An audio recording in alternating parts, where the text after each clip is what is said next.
was better. But in the film industry, it seems to be the younger generation who a lot of times thinks that those guys were great. Yeah. So one of the reasons could be, I'm purely guessing, is that they would lose a lot of respect, the present generation, if they didn't talk favorably about the other generation. But in a sense, I think that there is more admiration for the greats that have, decorated our firmament, the film firmament, and the kind of cinema that they made. If they're saying it was more liberated, we want to know liberated from what, and what were their intentions. We've had constraints in today's cinema on what we can show and what we can't show. They were, in today's generation, I think they were more, in a sense, imposed as opposed to the earlier generation, which automatically felt that this was something that would go against society, and they were intelligent enough not to go beyond certain barriers. I guess that is the difference. But then, to restrict something that you're going to see in the middle of the street and not be showing it on cinema would again be a digression of the thought process of the maker. Many people that made films in the 60s and the 70s took inspiration from what the condition of the country was, so whether they needed to highlight a certain point, be it romance or be it the establishment or whatever. I keep saying this all the time, that in the 50s and 60s perhaps, the negative character, the villain, was either the Thakur of a village who had usurped the land of the farmer or the common man, and therefore he was looked upon as this great big ogre who needed to be fixed.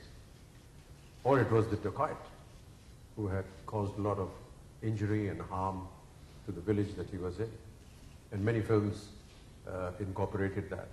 But as we move along, the Thakur has disappeared, the dacoit has disappeared, and we have other forms of villains.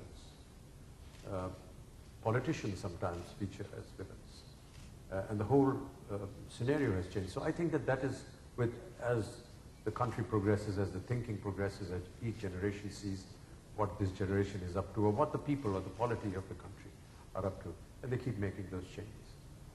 100 years is a very long time, and as you rightly mentioned, the Indian movie has only gone from strength to strength. What do you think accounts for this incredible durability, this phenomenal staying power that the Indian movie seems to have? It's a great identification with the people of the country, and that they're the ones that love us, show us their affection, want to keep going there again and again. It's like asking me, why does everyone in India like cricket and not football or baseball? It's just that something that has grown with us. And I would again revert back to the content of Indian cinema and the much criticized song and dance routine, or the going around the trees, which has become almost a metaphor for describing Indian cinema. But if you go back in time, or you go back to the small towns, you will find that religion has always played a very important role. And whether it was the Ramayana or the Mahabharata, their enactment during the Shera or during festivals has always been enacted with music and song and dance.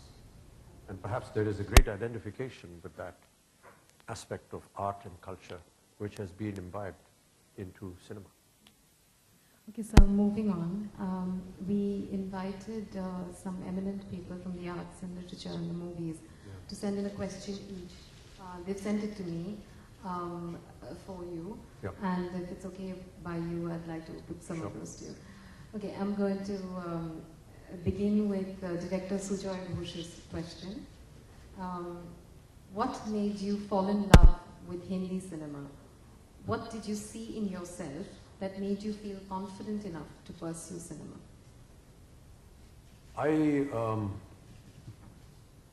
I was always on stage, and I cannot remember a single year in my life when I wasn't on it.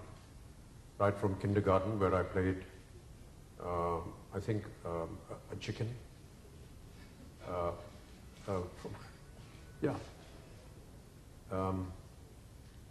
Every year in school you enacted, your school play, you were in it, and